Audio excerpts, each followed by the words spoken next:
la amistad.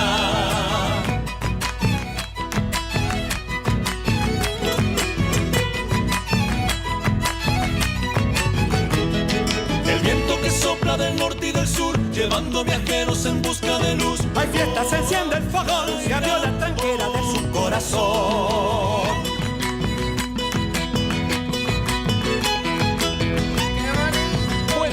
Bienvenidos, así comenzamos Aire Nacional con toda esta energía que nos ponen los nombradores del ALBA y así los saludamos a todos ustedes y saludamos a todo el país.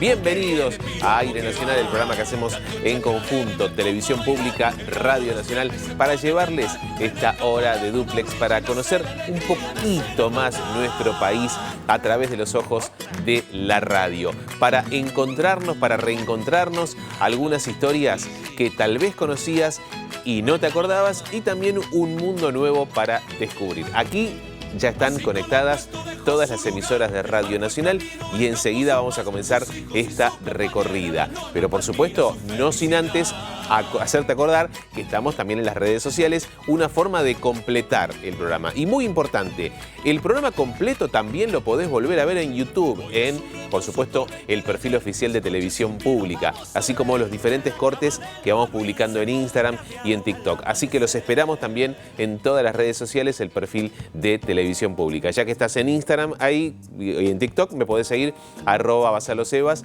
que también los republico, los cortes de nuestro programa, así que también nos encontramos y recibimos muchísimo cariño, muchos saludos de diferentes lugares de nuestra Argentina que nos ven todos los días y eso es un gran privilegio, un gran placer, es un honor estar al frente de este programa en el cual trabaja todo el país, está todo el día pensando y haciendo todos los esfuerzos. Es el equipo de producción más extenso que ocupa todo el territorio, desde las radios, desde el canal, para llevar esta hora de dúplex a casa, para viajar sin movernos de casa. Está todo preparado para comenzar esta primera recorrida y nos vamos a un lugar hermoso de nuestra Argentina. Nos vamos a Jujuy para este comienzo. Bien al norte, recorremos estos más de 1.400 kilómetros, casi 1.500 kilómetros que nos separan y llegamos a LRA 22, Radio Nacional Jorge Cafrune. Es Radio Nacional Jujuy. Ahí los estamos escuchando. Vamos preparando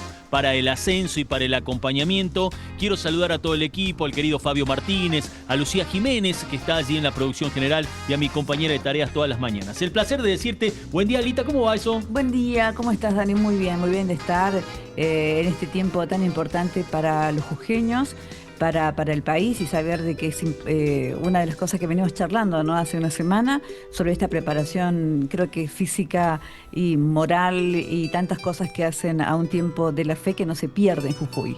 Lo que no se pierde es, en este caso, la información de cómo nos tenemos que preparar y de lo que significa también la peregrinación a Punta Corral. Por eso la visita en el día de hoy del doctor Pablo Jure, el director del Sistema de Emergencia Médico en la provincia. Doctor, ¿cómo está? Buen día. Hola, Dani. Hola, Lita. Qué lindo estar con ustedes nuevamente.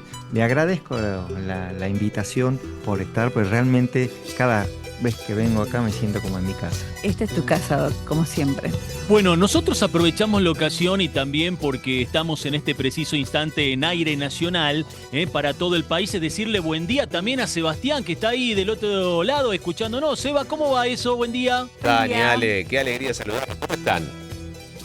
Acá, excelente. Mirá, nosotros transitando un mes muy especial para los jujeños porque en la previa de Semana Santa se prepara la peregrinación hacia la Virgen de Punta Corral, ¿no? En medio de los cerros, allí superando, la verdad que las nubes y la altura, y con ello los preparativos. Por ello es que está el doctor Pablo Jure aquí con nosotros para comentarnos un poco cómo se prepara una logística para atender a tanta cantidad de gente que peregrina a un cerro en las alturas, Doc. Bueno, primero que nada, buen día, Sebastián, un gusto. Buen día, doctor. Conocerte y estar con ustedes. Bueno, sí, efectivamente nosotros ya venimos preparando esto después del carnaval, que es un movimiento importante, logístico y asistencial.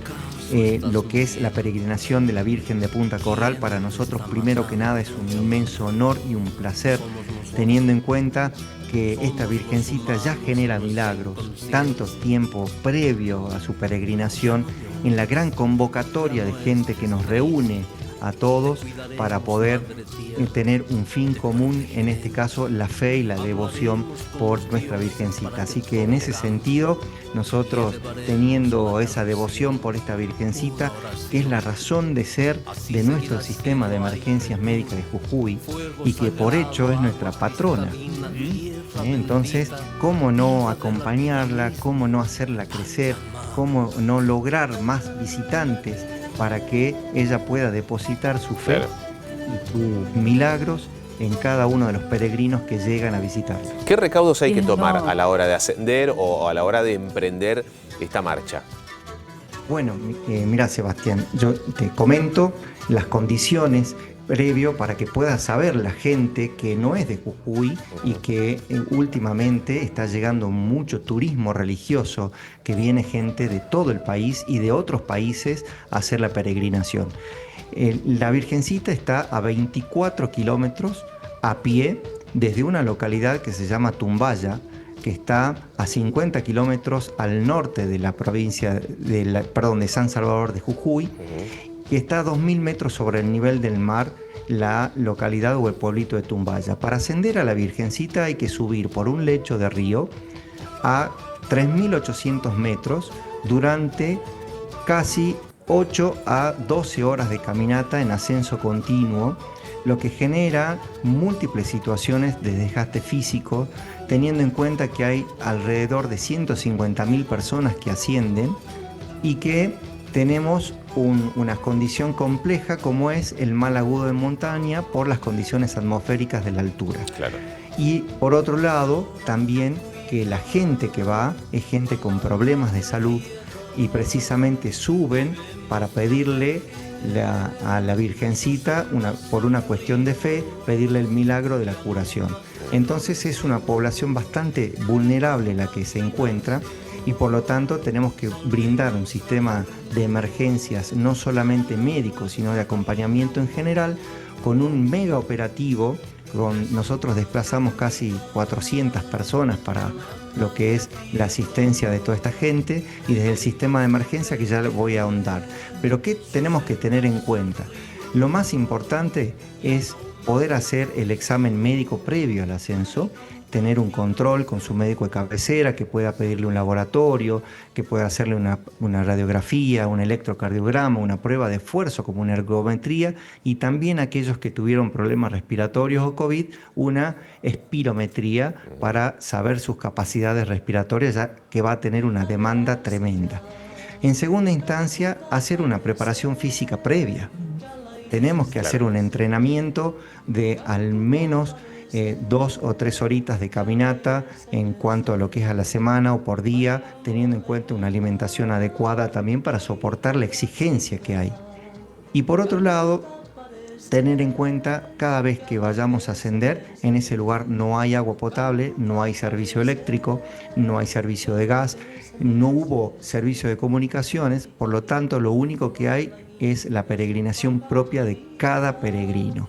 Claro. Y eso equivale a que tenga que tener una responsabilidad propia y un acondicionamiento adecuado, no solamente desde la indumentaria, sino también de la hidratación y de los cuidados propios. Entonces, ¿qué le sugerimos a la gente? Primero, la protección del sol. La protección del sol arriba, si está despejado, es tremendo la incidencia de los rayos ultravioletas sobre la piel y sobre las condiciones que generan la insolación. Después, la hidratación. Calculamos nosotros 5 litros por persona para poder hacer este ascenso, que tienen que llevarlo porque si no genera una deshidratación y un agotamiento precoz. O sea, cargar 5 litros en la mochila. Correcto. Ya es bastante, ya claro. Son 5 kilos. Nada más que uno empieza a ascender, bueno, obviamente llega prácticamente vacío por el consumo que se hace, porque pesa mucho, realmente pesa mucho, más todos los otros elementos que hay que tener en cuenta.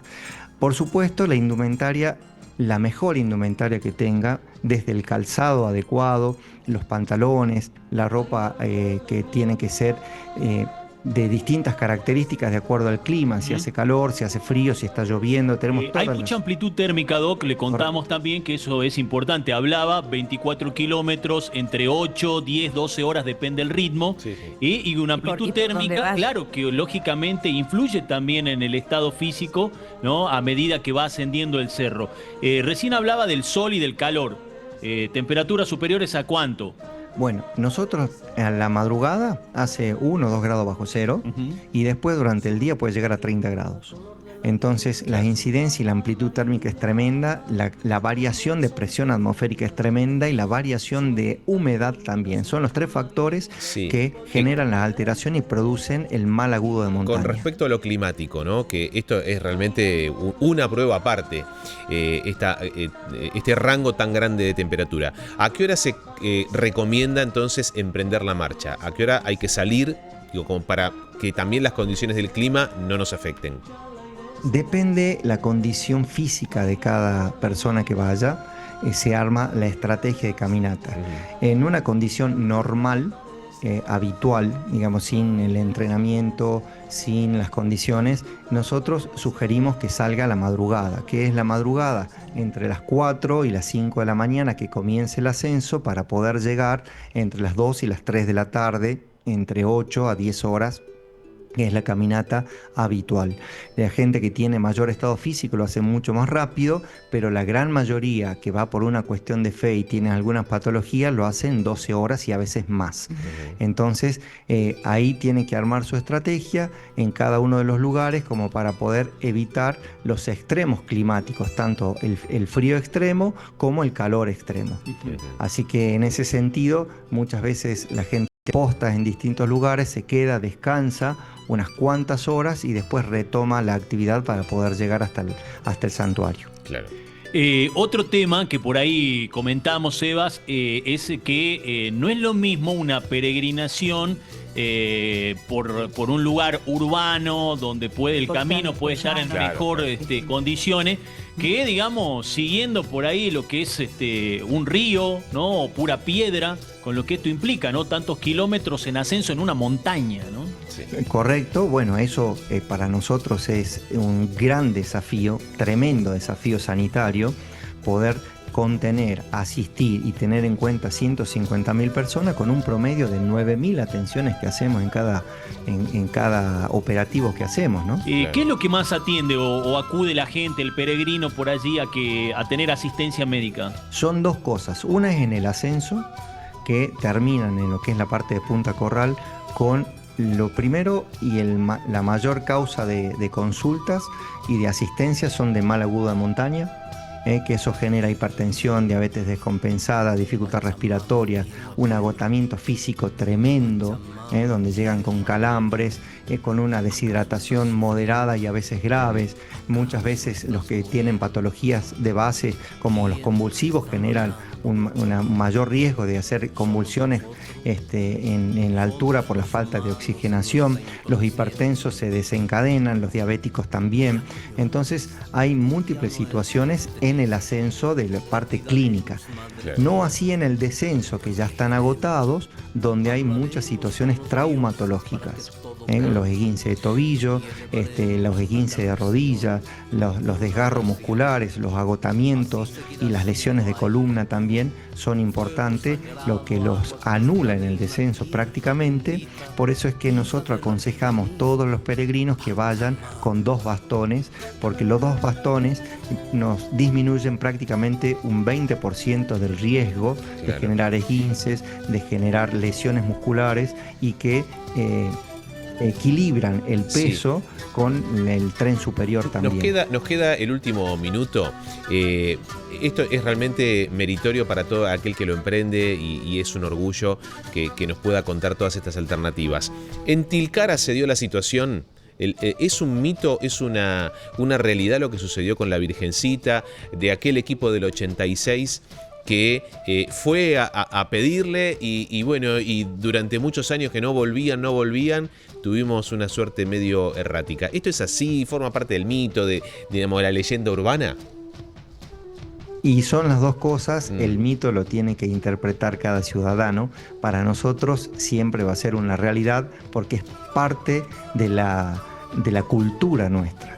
Así que en ese sentido eso es lo que queremos transmitir, eso es lo que se transmite desde cada uno de los peregrinos y así tiene que quedarse, de acuerdo al origen que cada uno ha generado, porque esto a su vez permite que haya mayor concurrencia hacia la Virgencita, que generalmente es uno de los puntos más estratégicos que necesitamos. Muy bien.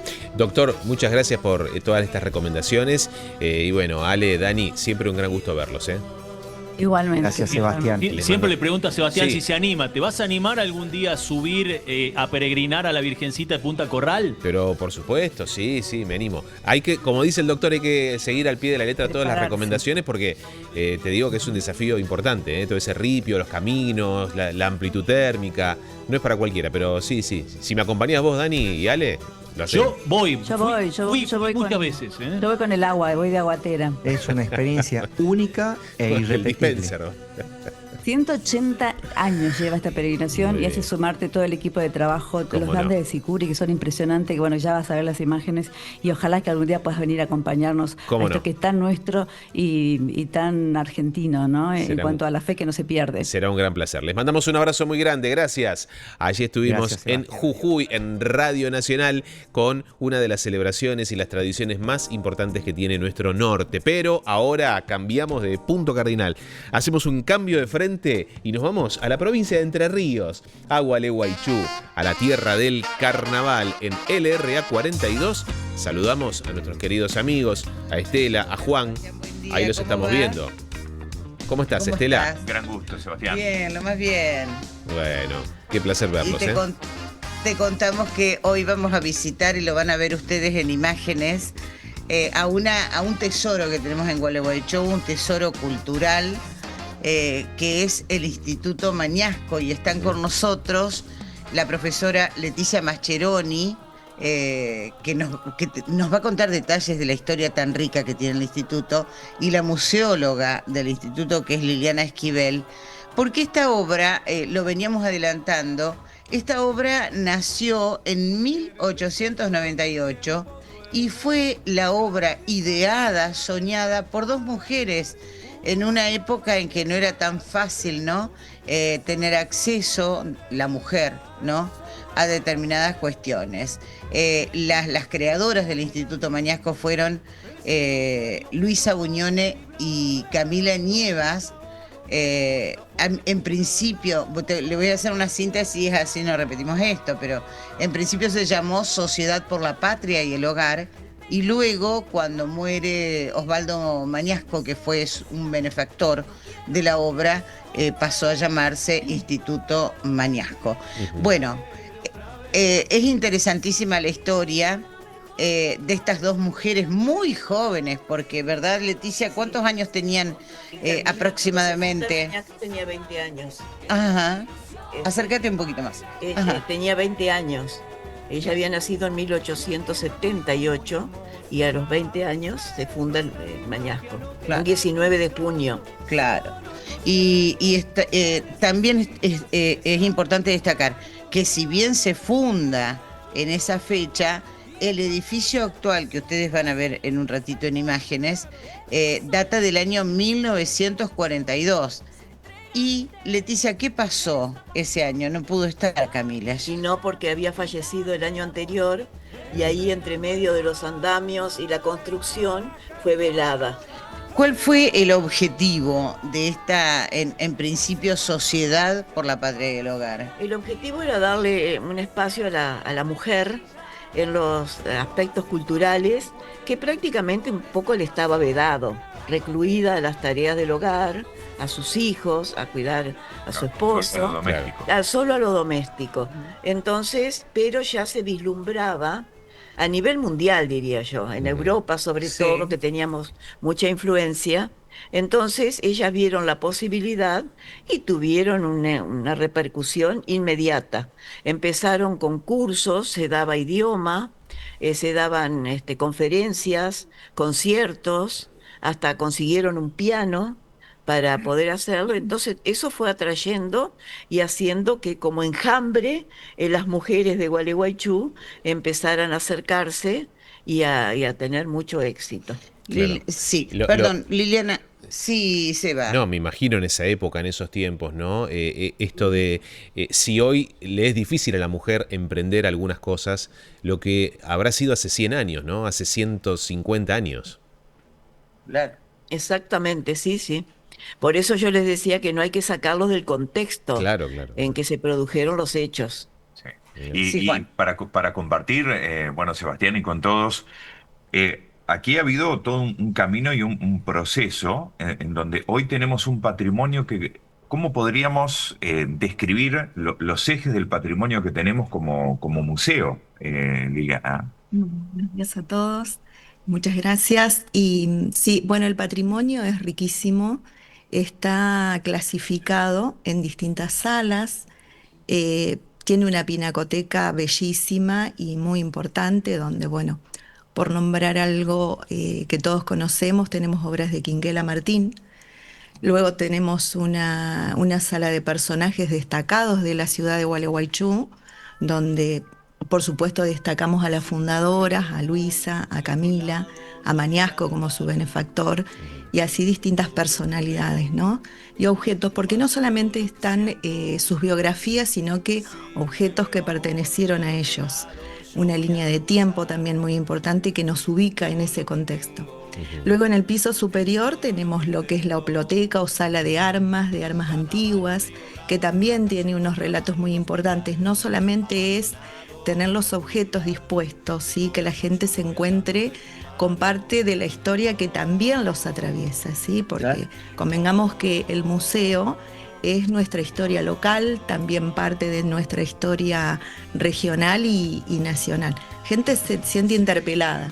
Y cada visita, digamos, es como que siempre es diferente, se encuentra algo y los tesoros que tiene son maravillosos. Por ejemplo, Por ejemplo, tenemos un incunable en la sala de libros antiguos que data de 1489, que es la Suma Teológica de Santo Tomás de Aquino, que no solamente, digamos, los incunables son los primeros impresos cuando surge la imprenta, y luego tenemos postincunables también. claro. Y libros por ahí, los más jovencitos, estamos hablando del 1800.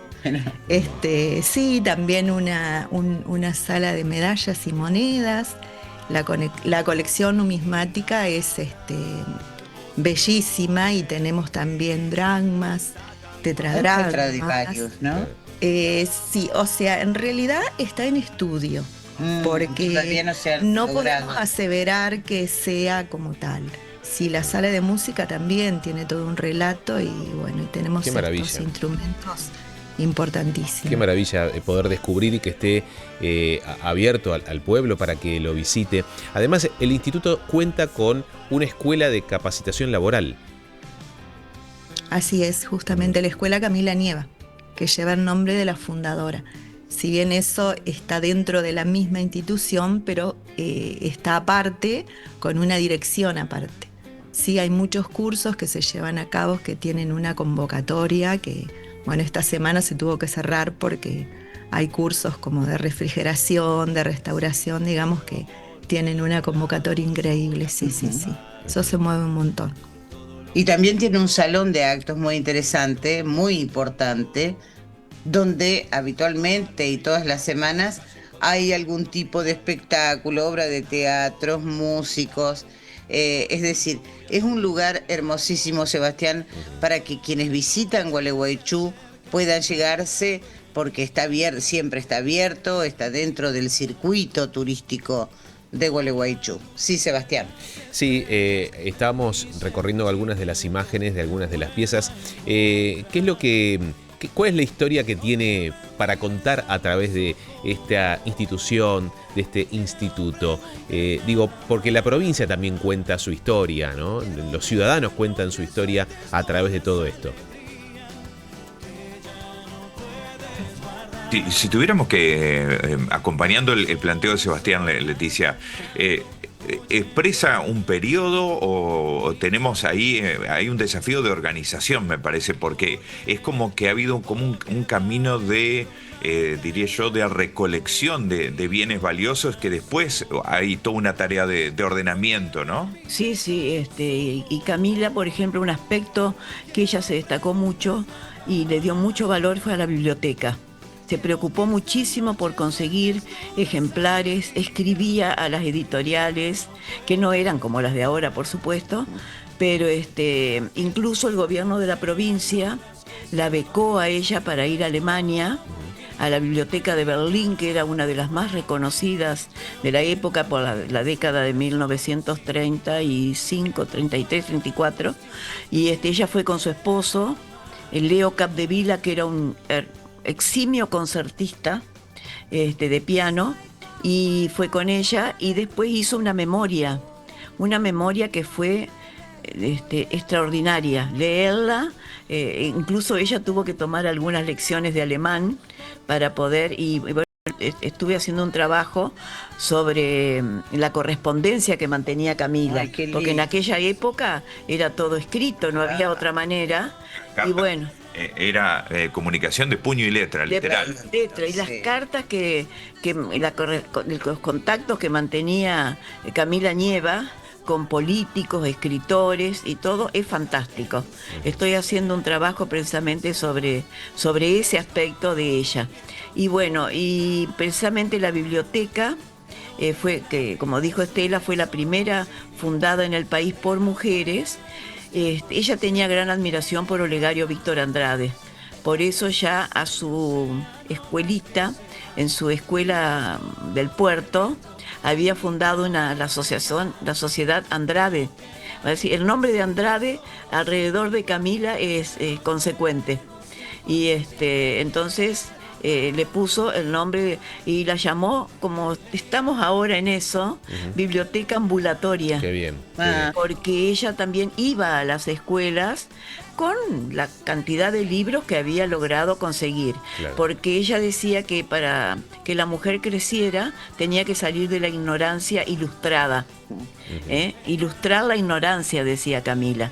En el sentido de que la mujer tenía que tener acceso a espacios que siempre le habían estado vedados. Si uno ve la sociedad de la época, Gualeguaychú se caracterizó por tener muchas sociedades.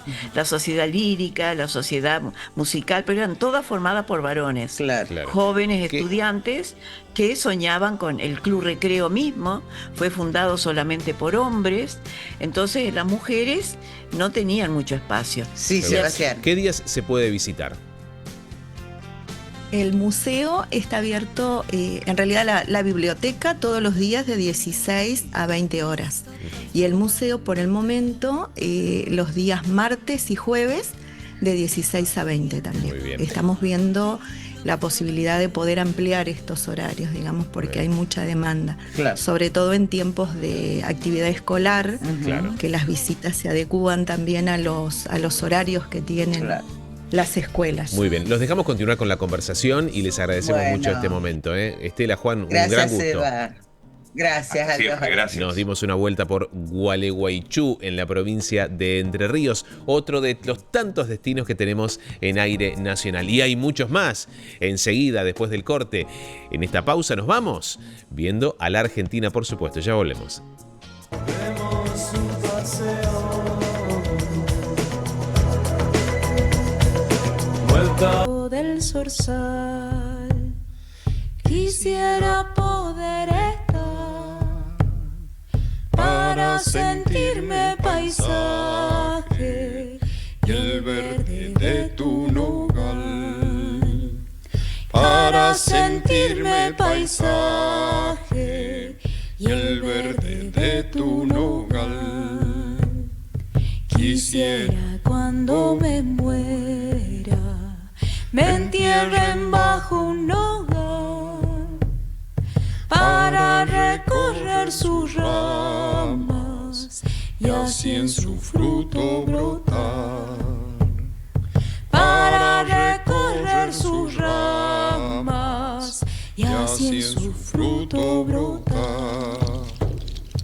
Estas coplas al nogal que estábamos escuchando tienen mucho que ver con el próximo destino, con la provincia de Catamarca, porque la copla tiene un alto sentido, tiene algo de arraigo tan importante y una tradición, por supuesto, que vamos a descubrir ahora, porque este próximo destino está allí en Radio Nacional Catamarca y espiamos un ratito y nos metemos en LRA 27. Allí sobre lo que fue el ya los nacimiento estamos de esto, viendo. pero ¿qué lo motivó a preservar este material y cómo ha sido esa recopilación? Imagino que también ha sido una tarea complicada. ¿Qué tal? Sí, la verdad que sí, fue un poco complicada porque, como te comenté al comienzo, tuvimos que hacer talleres porque ya en muchos lugares se habían olvidado de cómo hacer coplas, ¿no? Bien. Y más que todo es preservar parte de nuestra identidad, ¿no? Porque de nuestras raíces, la copla es picaresca, como te comenté recién, ¿no? Y en nuestro antepasado se respondían así. Es más, yo tengo un grupo de WhatsApp que se habla de esa forma, no se habla de otra forma, ¿no? Claro. En base a este grupo de WhatsApp se hizo un libro, el último libro, se fue recopilando porque todos se responden de esa forma. Bien. Perdón, profe, estamos ya conectados a través de la televisión pública. Querido Sebastián, ¿cómo andás? Buen día. Buen día, pero qué gusto escucharlos y verlos. Estábamos Ahí lo escuchando vamos a el comienzo de la conversación. Sebastián, y no lo escuchamos, pero bueno, le comentamos a toda la gente que estamos con el profe Jorge Rivero, estamos con el profe Torres hablando de la recopilación de coplas y vidalas de nuestra tierra, y este escenario. Bueno, usted decía, por WhatsApp hablan de esto exactamente, profe. Sí, tenemos un grupo de WhatsApp que justamente se habla de esa forma, no se habla de otra forma. Se responden con contrapuntos, es un grupo muy divertido porque es muy especial. Es más, fue algo inédito poder hacer el último libro que hicimos de copla, de lo que es parte de Catamarca, lo hicimos a través de eso, ¿no? Hicimos un anexo especial, recopilando todo lo que se habló en WhatsApp, por WhatsApp, ¿no? Porque, bueno, fuimos innovando, ¿no? Y la idea es seguir innovando para que, bueno, llegue a más personas, ¿no? Es más, no te lo comenté, pero... Primicia, Primicia. El año que viene vamos a hacer un coplero para niños. Ah, muy bien. Sí, así que vamos a empezar a hacer encuentros, ¿no? Tenemos una biblioteca propia también en el gremio, en la Unión Personal Civil de la Nación. Pensamos hacer encuentros de copleros de niños también. Totalmente. Sí. Bueno, ahí estamos viendo algunas de las imágenes, bueno, que tiene que ver con esta presentación. Bueno, y para la gente por ahí, a ver si lo escuchamos a Sebastián. A ver, Sebastián, ¿Ahí me escuchás? No lo tenemos todavía. Ahí, yo los estoy escuchando, ¿eh? Ahí estamos. Perfecto, Ahora perfecto. sí, Seba, ¿cómo andás? Buen día. Bien, buen día, una maravilla. Estábamos escuchando toda la introducción de lo tan sentido. Es más, comenzábamos el bloque con la copla al nogal y decíamos, ¿no? La importancia que tiene para la provincia, para nuestra tierra, que se siga cultivando la copla y se siga enseñando esto tan importante, ¿no? Sí, bueno, acá el profe contaba que ya en algunas escuelas se incorporó a la currícula con muchas presentaciones. ¿Y qué fue lo que más le llamó la atención, profe, la recopilación? ¿Se quedó con algún personaje, con alguna historia en particular? Hubo muchos trabajos que me gustaron, pero en principal el del nogal me encantó porque tuvo mucha repercusión, ¿no? Es más, en algunas radios locales de Buenos Aires también se los pusieron, se le escucha al nogal todavía. Acá con el profe Torres estuvimos hablando que ya en los carnavales de Musquín, Pomán, también ya lo incorporaron las comparsas también al nogal, ¿no? Así que sí, con ese, yo creería que con el nogal fue uno de los que más me gustó de todo. Bien, y estamos, querido Sebastián, en esta mañana con el profe Luis Torres, que bueno, ha venido a acompañar aquí al profe Rivero, que fue el creador de estos libros. El profe Torres es profe de música y que, bueno, nos va a interpretar un poquito de algunas coplas, profe. ¿Cómo no? Así es, bueno, justamente yo soy el autor de la letra de esta copla, el nogal, porque justamente soy parte de este pueblo del interior donde se mantienen todavía estas raíces y esta identidad tan importante de difundirla y darla a conocer y valorarla a nivel país también, que son los pueblos profundos del interior, donde se mantiene todavía esta vida provinciana, sana, y de cosecha y de trabajar la tierra y de respetar la tierra de una manera que hay que conservar y que hay que valorar mucho, ¿no? Y que hay que conocer. Así que muchas gracias por este espacio. Realmente la música es de otro profe, de Armando Molas. Y bueno, estamos muy, muy contentos porque en la letra lo que traté de representar justamente también es un poco el sentido que tiene para este pueblo productor la cosecha del nogal, ¿no? Bueno, y el reconocimiento nacional imagino que debe ser reconfortante para usted. pero muy emotivo realmente, muy agradecido por esta iniciativa. Justamente hablábamos antes de recuperar, de valorizar y de resaltar lo que es esta expresión ancestral que es la copla, la vidala, en el noroeste argentino. ¿Te parece que lo escuchemos, Sebas? Pero adelante, por favor. Vamos con el profe Torres, lo escucha todo el país, profe. Junto al vuelo del zorzal,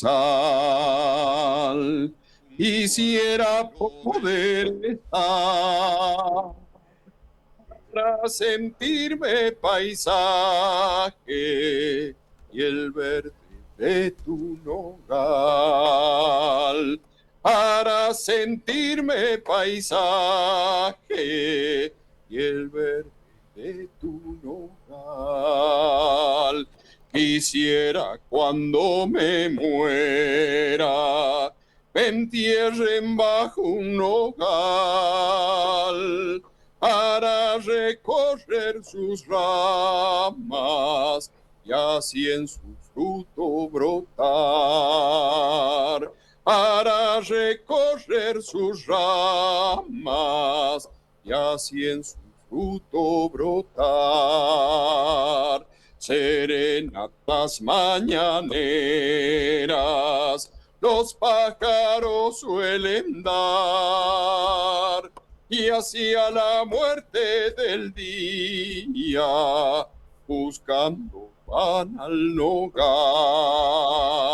y hacia la muerte del día buscando van al nogal. La noche enluta tus calles con su poncho celestial, bajo la luz de tu luna, estrellas florecerán. Bajo la luz de tu luna, estrellas florecerán. Qué maravilla, qué gran hermoso. presentación. Qué lindo, qué lindo. Usted sabe que recién cuando lo escuchaba, seguramente les traigo a la memoria a Margarita Palacios, que fue una de las grandes cultoras de la copla y de la vidala. Y yo debo decirles que tengo la caja vidalera de Margarita Palacios, que me la ha legado uno de las personas que tanto la conocía, de apellido Mamani, que se encontraba cerca de ella, asistiéndola, y bueno, y me la regaló hace muchísimos años, y que tengo como uno de los grandes tesoros esa cajita vidalera. Es invalorable realmente. Sí, sí. Invalorable lo que tiene en su mano, históricamente, culturalmente. Realmente, bueno, felicitaciones por tenerla. No, pero es algo, digo, para los que nos gustan las cuestiones de la tierra y nuestras tradiciones, yo lo tengo como uno de los grandes tesoros, porque significó mucho, ¿no?, en Margarita Palacios dentro de nuestra música popular. Sí, exactamente. Fue referente de Mercedes Sosa, Margarita Palacios. Exacto. Era su referente, su maestra del canto. Sí. Bueno, Seba, nos hablaba un poco el profe Rivero también de esto, que en zonas como Catamarca, por ejemplo, o el norte argentino, hablando de los referentes que tenemos y que estamos tocando acá, muchos no sabían o no han traído al presente tanto la copla. La idea también mantenerlo vivo a esto, profe. No, la verdad que sí. Como le comentaba recién a Juliano, nos costó en algunas provincias poder recopilar, ¿no? Tenemos recopiladores en Salta, Jujuy, La Rioja, Santiago del Estero, Tucumán. Por ejemplo, en Tucumán hubo que hacer talleres de copla, talleres en Santiago del Estero también. Que no lo crean, Santiago no lo podía creer, yo que Santiago decía, yo no olvidaba de cómo hacer una copla, ¿no? Y bueno, esto también llevó a que nosotros hagamos encuentros con copleros que salieron fabulosos también, ¿no? Y bueno, es hacer sentir que el canto popular sigue vivo. Y bueno, hasta ahora nos salió muy lindo, como que le comentaba recién a Juliano, que este libro, por ejemplo, el año pasado estuvo en la Feria del Libro en Madrid.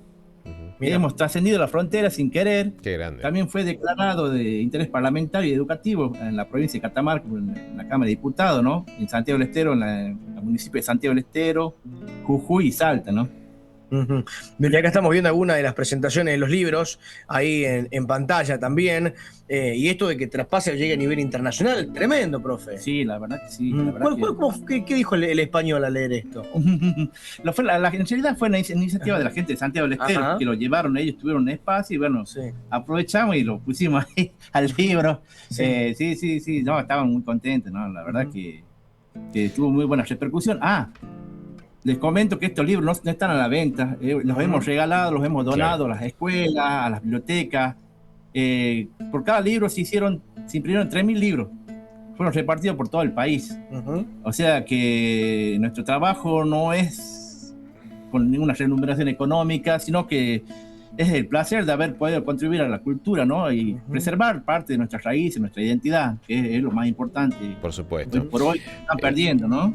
Ojalá que muchos más chicos, porque uno siempre apunta a los más chicos que conozcan esto, que sepan de cuál es el origen y de dónde viene y la importancia que tiene para nuestro país.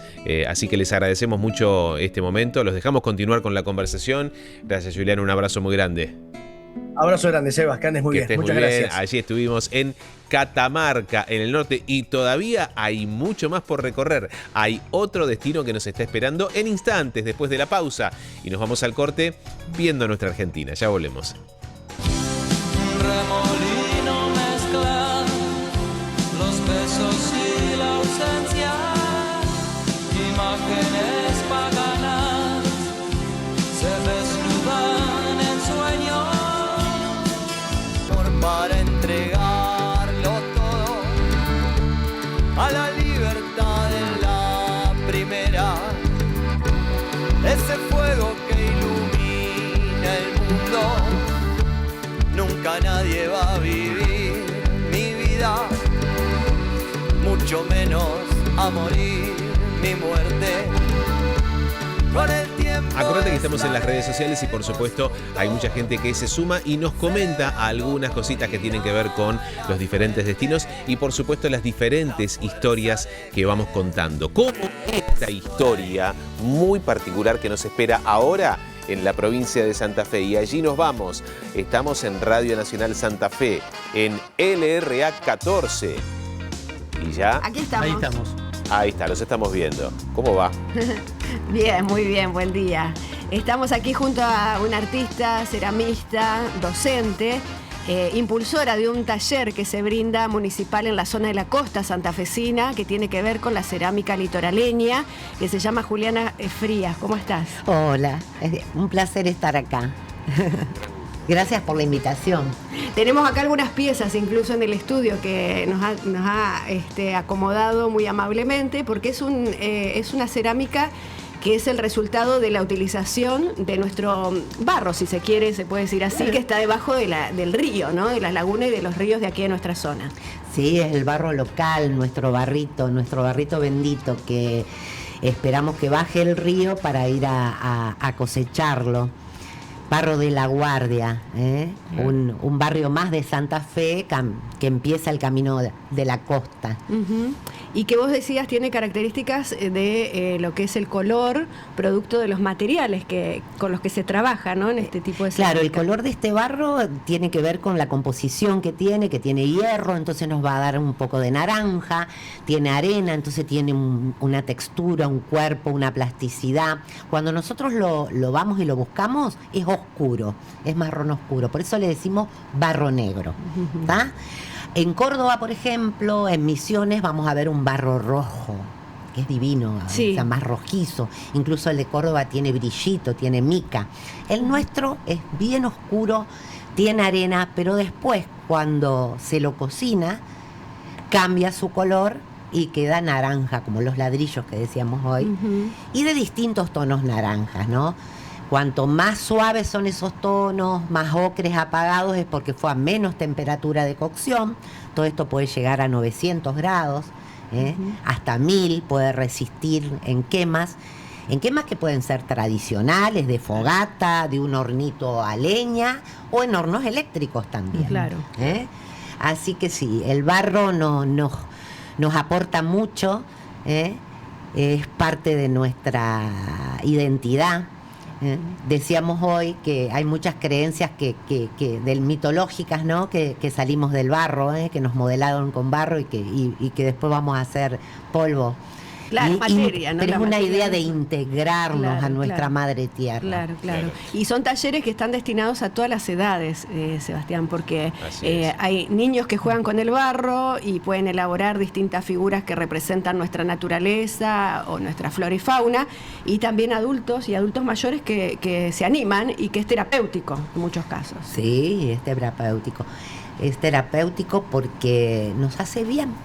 Nos hace bien, nos reconecta con nosotros mismos, nos hace darnos un tiempo, porque la cerámica tiene todo un proceso que no es rápido, que si nosotros saltamos una etapa vamos a tener un problema. Entonces es algo que realmente a las personas que somos ansiosas, y te lo digo que yo he sido una niña terrible, una Inquieta. adolescente tremenda y una joven muy intrépida, la cerámica me dio calma, me enseñó muchas cosas. Y para los chicos tiene esto mucho que ver con la imaginación, ¿no? De ver qué surge de lo que estoy trabajando. Y hoy hablábamos antes de conectarnos con vos, que justamente aprendemos tanto de los niños cuando trabajan con cualquier tipo de material, ya sea dibujando, pero más modelando. Son tan intuitivos y además tan libres con el material que para nosotros es contagiarnos un poquito de eso. Pero también nos lleva a eso la cerámica, a ser niños. Sí. Ahora, ¿cómo se ha revalorizado en los últimos años la cerámica? Yo les cuento un poco lo que sucede en Buenos Aires. Hay muchísimos talleres de cerámica, muchísimos. Sí, acá también, sí. Eso estábamos hablando. Bueno, la pandemia nos encerró y empezamos a ver imágenes de cómo los animales, la tierra, la naturaleza, ocupaba lugares que el hombre fue, digamos, invadiendo y no teniendo... O sea, necesitamos volver a tener una convivencia con el entorno. Y la arcilla es parte, ¿no es cierto?, como decíamos, de nuestra tierra, de nuestro planeta. Es un bien. O sea, siempre dijimos que era un recurso, pero es una fuente, es un bien que tenemos que cuidar, que se puede agotar. Y es maravilloso ver cómo hay cada vez más personas, como vos decís, se acercan a la cerámica. Y hay tantos talleres, tanta gente que aprende y transmite lo que aprendió. Exacto. Y hoy charlábamos que hay mucha gente que se hace su casa de barro también. Ah, bueno. Su casa de barro acá por la zona. Y sus ollas de barro. Claro. O sea, todo. O sea, es esa convivencia, la ecocerámica, ¿no? Que nos hace bien. Nos hace bien. Bueno, y cómo, para ir cerrando, ¿cómo nace tu amor por todo esto? Porque lo hablas con tanta pasión, con tanto amor. Es que fue eso, tocar el barro. Primero les contaba, fue la historia del arte americano y sobre todo toda la cerámica prehispánica. Maravillosas piezas que justamente nos muestran cómo vivían, cuáles eran las costumbres, los haceres de otros grupos, de otras civilizaciones, ¿no? El Museo acá, Etnográfico y Colonial Juan de Garay, con sus piezas arqueológicas que son piezas maestras. ¿Y qué pasa? Acá nosotros no tenemos descendencia de esas primeras artesanas. No es lo mismo que los guaraníes o en el noroeste, que se siguen la tradición de abuelas a nietas o de madres a hijas. Acá fue interrumpida. Entonces, es como que encontré esa misión de ir en búsqueda de cómo se hacían esas piezas y poder transmitirlo. Y ahí nace la pasión casi vocacional, pero también poder transmitir a través del arte y la artesanía este amor por nuestra identidad. Así es arte y es maravilloso lo que estás contando. Los dejamos continuar con la conversación, les agradecemos mucho. Gracias Pilar, Gabriel, un abrazo muy grande para ustedes. Abrazo, saludos, Sebastián. Que estén muy bien. Allí Gracias. estuvimos en la provincia de Santa Fe, otro de los tantos destinos de todos los días. Y la seguimos mañana porque pasa volando Aire Nacional. Mañana estamos nuevamente con todos ustedes. Soy Sebastián Basalo. Gracias.